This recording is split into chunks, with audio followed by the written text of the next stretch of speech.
तो hello everyone, once again welcome back to my YouTube channel play with English 2.0। दोस्तों, आप भी एक स्टूडेंट हो सकते हैं, एक ग्रेजुएट स्टूडेंट हो सकते हैं, किसी जगह में रह के प्रिपरेशन कर रहे होंगे, कहीं भी इंस्टीट्यूट में कोचिंग ले रहे होंगे, यानी मोटा मोटी कि आप तैयारी कर रहे होंगे। तो उस तैयारी के दौरान आपने देखा कि आपके साथ आपके उस प्रिपरेशन में बहुत सारे सब्जेक्ट आते हैं, मैथ, इंग्लिश, रीजनिंग, है ना, बहुत सारे सब्जेक्ट आते हैं। तो स्पेशली मैं इंग्लिश की बात करने वाला कि आपको इंग्लिश तो बहुत लोग पढ़ा रहे हैं, या आप एक अच्छे स्टार टीचर से पढ़ रहे हो, कहीं ना कहीं उनके पढ़ाने के तरीके में भी कुछ ना कुछ गड़बड़ेशन मुझे नज़र आता है, क्योंकि मैंने भी स्टार टीचरों से पढ़ रखा है। एक बात मैं आप लोगों को, आज मेरा डिस्कशन बेसिक्स ऑफ इंग्लिश पे होगा, तो आई होप कि मैं आपको समझा पाऊँ बेसिक्स ऑफ इंग्लिश। आप ध्यान से पढ़ना, क्योंकि इसमें मैं फैक्ट बताने वाला हूँ कि जो हम लोगों को बताया जाता है और फैक्ट क्या है, हम इसी चीज़ पे मैं डिस्कशन करने वाला हूँ। तो ज़्यादा समय को न लेते हुए मैं अपनी क्लास स्टार्ट करता हूँ। देखो, मैंने यहाँ पे नाम दिया है बेसिक्स ऑफ इंग्लिश। इंग्लिश का बेसिक्स क्या होता है? अब याद करो कि जब भी आप इंग्लिश की बात करते हो तो आपको सेंटेंस मिलते हैं, उस सेंटेंस में यूज क्या किया जाता है? वर्ड। ठीक है। अब एक सिंपल सी थ्योरी यहाँ पे जो मैं आप लोगों के सामने रख रहा हूँ, आपको ट्रेनिंग मिलती है, हम लोगों को ट्रेनिंग मिलती है कि अगर हम कहीं भी, मान लो एक वर्ड लिखा हो ये, एक वर्ड लिखा हो ये, एक वर्ड लिखा हो ये, एक वर्ड लिखा हो ये, और एक वर्ड लिखा हो ये, तो मैं आप लोगों से पूछूं, जितने आप लोग मुझे देख रहे हो, कि ये क्या है, तो सबसे पहला रिएक्शन जो आपके अंदर से आएगा that is verb. First reaction. कुछ एक्स्ट्रा ऑर्डिनरी जो स्टूडेंट होगा वो बोलेगा एक्सिलरी वर्ब। सबसे पहला रिएक्शन आएगा नाउन। ये जो वर्ड लिखा है मैन, ये नाउन है। सबसे बड़ा रिएक्शन आएगा नाउन है। प्रोनाउन है, आई लिखा है ना, बोलोगे प्रोनाउन है, ये प्रीपोजिशन है, ये रिएक्शन आएगा। और यही बताया जाता है, नाउन की डिफिनेशन हम लोगों को दी जाती है कि noun is the name of any person, place और थिंग। मेरे को ये समझ में नहीं आया कि यार मैं ग्रेजुएट लेवल भी पढ़ रहा था और मैं वहाँ से गांव आया हुआ था, तो मेरे से पूछ रहे हैं लोग कि नाउन के डिफिनेशन क्या होती है। तो मैंने यार सुन रखा था कि noun is the name of any person, place और थिंग। इसके बाद कुछ लोग बताया था कि naming word, noun is everything, noun is naming word. लेकिन फिर वहीं पे खड़ा था एक क्लास 8 का बच्चा, उससे लोग वहीं सामने हो गए कि भाई नाउन की डिफिनेशन क्या होती है। वो भी बोलने लगा noun is the name of any person, place और थिंग। 5 प्रकार के नाउन हमने बताए, 5 प्रकार के नाउन उसने बताए। तो हमारे में और उसमें डिफरेंट ही, हम क्या डिफरेंस था, कुछ भी नहीं समझ में आ रहा था कि यार बात सत्य है। हम ग्रेजुएशन लेवल पे पढ़ रहे थे और हम भी वही सेम चीज। मैथ में ऐसा नहीं होता, जो ग्रेजुएट लेवल के मैथ जो पढ़ता है बच्चा, उससे उसके कोई कनेक्शन नहीं है। हाँ, लेकिन बेसिक्स का कनेक्शन है। अब देखो यहाँ पे ध्यान दो, मैंने इसको क्यों बोला, क्योंकि हम लोगों को ये हम लोगों को हमारे माइंड में ये चीजें सेटअप कर दी गई हैं। और देख लो, इतनी बड़ी कम्युनिटी 10 साल 15 साल से हमारे माइंड को सेट करके बैठा दी है। यानी कि जितने भी टीचर पढ़ा रहे हैं, मैं अभी सारे टीचर, हमारी जो टीचरों की कम्युनिटी है, उन्होंने ये दिखना हमको शुरू कर दवा दिया कि इज को वो देखो तो वो वर्ब है, वो देखो तो नाउन है, वो देखो तो प्रोनाउन है, वो देखो तो प्रीपोजिशन है। अब देखो, और जब इंग्लिश पढ़ाया हमको लोगों ने, जब भी हमको इंग्लिश पढ़ाया, तो सबसे पहले उन्होंने ग्रामर से स्टार्ट किया। और ग्रामर में उन्होंने पढ़ाया क्या? Part of speech. Part of speech याद करो, आपको ग्रामर में क्या सिर्फ पढ़ाया जाता है? Parts of speech. 8 होते हैं पार्ट्स ऑफ स्पीच, और उनकी डिफिनेशन बता दिए थे। लेकिन किसी ने, nobody has promoted you to find, कि पहले ये तो सोचो कि पार्ट ऑफ स्पीच की डिफिनेशन क्या थी। पार्ट ऑफ स्पीच की अपने देखो डिफिनेशन क्या कहती है। पार्ट ऑफ स्पीच की डिफिनेशन है कि वर्ड्स ऑफ इंग्लिश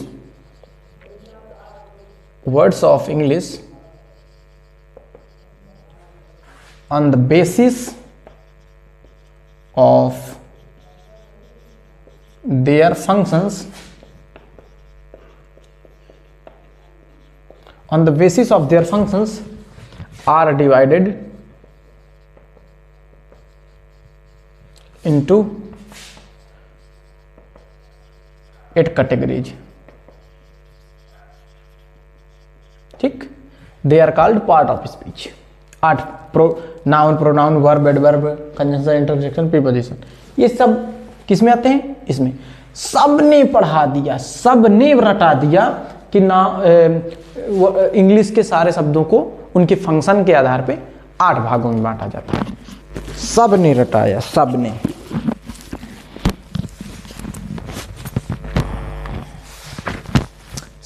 रटाया कि इंग्लिश को नहीं, इंग्लिश के सारे शब्दों को फंक्शन के आधार पे। फिर भाई ये तुमको वर्ब क्यों दिख गया, ये मैन तुमको नाउन क्यों दिख गया? फंक्शन कराया तुमने, मैंने क्या बोला?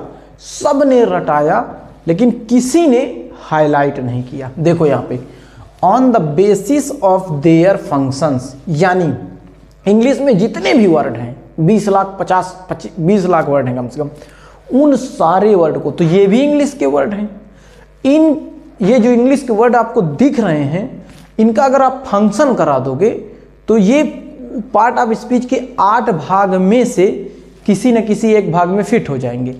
लोगों ने फंक्शन नहीं कराया, उन्होंने डायरेक्ट हमको बताया इसको देखो, कहीं भी ये मिल जाए तो ये वर्ब है, ये कहीं भी मिल जाए तो ये नाउन है, ये कहीं भी मिल जाए नाउन है, कहीं भी मिल जाए प्रीपोजिशन है। तो इस भ्रम को सिर्फ दूर करना है। मैं वही चीज बताने आया हूं कि बेसिक्स ऑफ इंग्लिश क्या होता है। देखो यहाँ पे अब हम इनको पार्ट ऑफ स्पीच में यूज करते हैं। तुम्हारे सामने जस्ट अभी मैं सेंटेंस में इनको, भाई फंक्शन कराना है तो फंक्शन कराने वाला सेंटेंस में यूज करना है। अगर मैं एक सेंटेंस यहाँ पे लिख दूं कि इज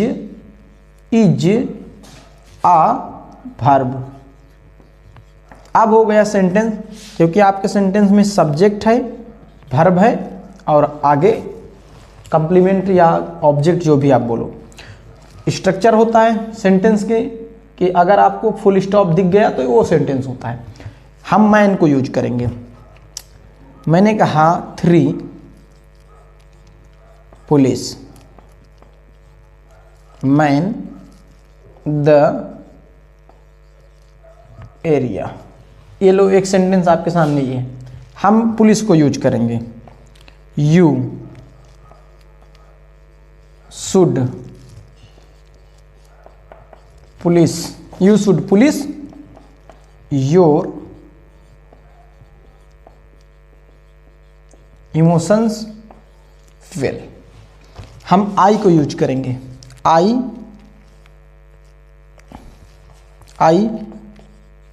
इज आ लेटर। हम इन को यूज करेंगे, इन इज आ प्रीपोजिशन। ठीक, अब हम इसके डिफरेंट प्रकार से इनको यूज कर सकते हैं। अभी यहाँ पे देखो आपका जो इज वहाँ वर्ब दिख रहा था, यहाँ वो नाउन है। आपका मैन वहाँ पे नाउन दिख रहा था, यहाँ पे वर्ब है। आपका पुलिस वहाँ पे नाउन दिख रहा था, यहाँ वर्ब है, क्योंकि आप सब जानते हो मॉडल के साथ V1 आता है। आई आपको प्रोनाउन दिख रहा था, यहाँ पे आई नाउन है, क्योंकि नाउन ही और प्रोनाउन सब्जेक्ट बनते हैं। आई के साथ अगर ये प्रोनाउन होता तो आई एम लग जाता, लेकिन आई के साथ यहाँ हमने इज लगाया है, आई इज ए लेटर। इन आपको प्रीपोजिशन दिख रहा था, इन यहाँ पे नाउन है, देख लो। और देख लो इन की बात हम लिख दें कि ही केम इन। अब इन यहाँ पे एडवर्ब है, ये लो आपको प्रीपोजिशन दिख रहा था वहाँ पे, यहाँ एडवर्ब है। हम और लिखेंगे ही केम इन द मॉर्निंग। ठीक, अब यहाँ पे इन आपका प्रीपोजिशन है, तो देख लो, ये है फंक्शन। इंग्लिश के सारे शब्दों को उनके फंक्शन के आधार पे 8 भागों में बांटा जाता है। जो आपको प्रीपोजिशन दिख रहा था वो फंक्शन कराया प्रीपोजिशन हो गया, उसी को हमने फंक्शन कराया एडवर्ब बन गया। यानी आपके बनेगा आपके पार्ट ऑफ स्पीच में, किसी 8 पार्ट ऑफ स्पीच में कोई एक पार्ट ऑफ स्पीच बनेगा, लेकिन कब? जब फंक्शन कराओगे तब। इसका मतलब ये नहीं कि कहीं भी कोई वर्ड देखो और बता दो कि ये नाउन है प्रोनाउन, नहीं भाई। हमारे स्कूल के लेवल पे था, लेकिन मैं बात कर रहा हूं ग्रेजुएट लेवल पे। अभी तो बढ़ने का समय है। सोचो सोचो, एक छोटा बच्चा देश के बारे में क्या बात कर सकता है? कुछ नहीं। लेकिन आप जिस एज पे हो आज आप क्या बात कर सकते हो? बहुत कुछ। इकोनॉमिक के बारे में आप लोग बात कर सकते हो। तो क्या है, जब तुमने इतना वर्सटाइल थिंकिंग कर लिया तो इंग्लिश को क्यों पीछे कर रहे हो भाई? इंग्लिश में भी सोचो, सोचना है। बस इसी बेसिक्स के कारण इंग्लिश किसी की सही नहीं हुई। 5 प्रकार के नाउन पढ़ाए जा रहे हैं, वो नाउन के फिर और सारे नाउन पढ़ाए जा रहे हैं। किसी ने आज तक सेंटेंस में नाउन को कैसे खोजे किसी ने नहीं बताया भाई। वही तो बेसिक्स है। प्लस मैथ में आपको प्लस, यानी मैथ का जो प्लस माइनस है ना, डिवीजन मल्टीप्लिकेशन होता है, अगर ये ना आए तो आप कितने भी एक्सपर्ट हो, अगर ये बेसिक्स अगर मैथ में नहीं पता तो कोई भी सेंटेंस, कोई भी मैथ का सवाल जब आप लगाओगे तो उसके आंसर तक आप नहीं पहुंच सकते हो। इस बात को आप समझो। तो मैं इसीलिए आप लोगों के सामने ये वीडियो लेके आया कि बेसिक्स तो पहले समझो। अभी सेंटेंस मिलते हैं, उनमें वर्ड होते हैं और तुमको ये भी नहीं पता भाई साहब वर्ड का ग्रामर होता है। पहले वर्ड का ग्रामर सीखो, तो बहुत इंपॉर्टेंट है इंग्लिश। हाँ, बहुत बड़ी चीज भी नहीं है, बस बेसिक्स समझ लो, इंग्लिश आसान है। लेकिन हमें देखो ना, किसी ने प्रमोट नहीं किया बेसिक्स के लिए। सबने प्रमोट क्या किया कि एक बच्चा इंटर में जो कभी किताब नहीं पढ़ा है, हाई स्कूल इंटर में कभी इंग्लिश की बुक नहीं पढ़ा, और वो तैयारी करने निकलता है तो उसको द हिंदू पढ़वाया जाता है। अरे मेरे भाई, बोला जाता है कि अगर द हिंदू के वर्ड पढ़ो, द हिंदू पढ़ो, न्यूज़पेपर, बच्चा जाता है ले लेता है, उसको पलटता रहता है, कुछ समझ ही नहीं आता। भाई साहब द हिंदू पढ़ोगा, वो बच्चा जो कभी इंग्लिश की किताब बुक नहीं पढ़ा वो द हिंदू पढ़ेगा। तो यार इस थिंकिंग को पहले वर्सटाइल करो, बनाओ, है ना। धीरे धीरे धीरे ग्रोन अप होता है चीजें। एक किसान को देखो, गेहूं बोता है तो बीज डालता है, खेत बनाता है, धीरे धीरे धीरे बढ़ता है। तुम क्या जाते हो बस कली से। बोले बेसिक्स तो कंप्लीट करो यार, इसीलिए तुम लोग 10 साल लगाते हो, इसीलिए बस यही कारण है, बेसिक्स नहीं कंप्लीट। अभी मैं क्या बताऊं,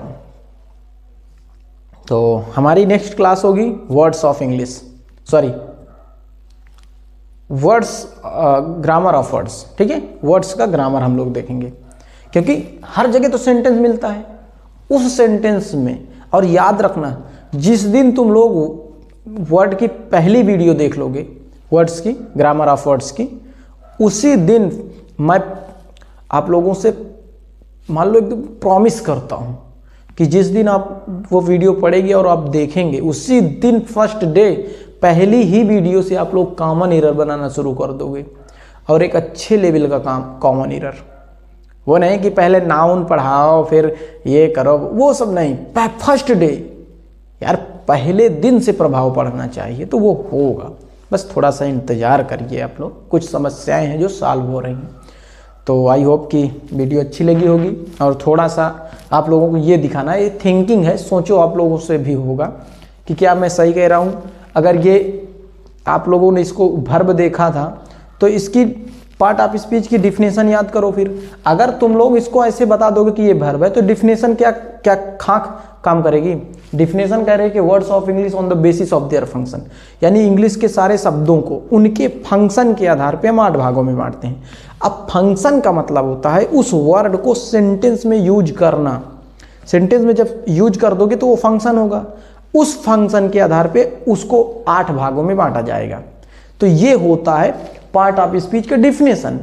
और अभी तक हमारे टीचर, महान टीचरों ने पार्ट ऑफ स्पीच की डिफिनेशन को ही नहीं क्लियरिफाई किया, डायरेक्ट आते हैं पार्ट ऑफ स्पीच 8 होते हैं, ये नाउन, डायरेक्ट नाउन की definition, noun is the name of any person place और थिंग, 5 प्रकार के noun, proper, common, collective, abstract और मटेरियल। फिर उनके भी प्रकार, और कहाँ तक ये हैंग कर जाता है बच्चे का यार, जब से देखो कुछ तो डिफरेंट पढ़ो जिसमें इंटरेस्ट जगे तुम लोगों का।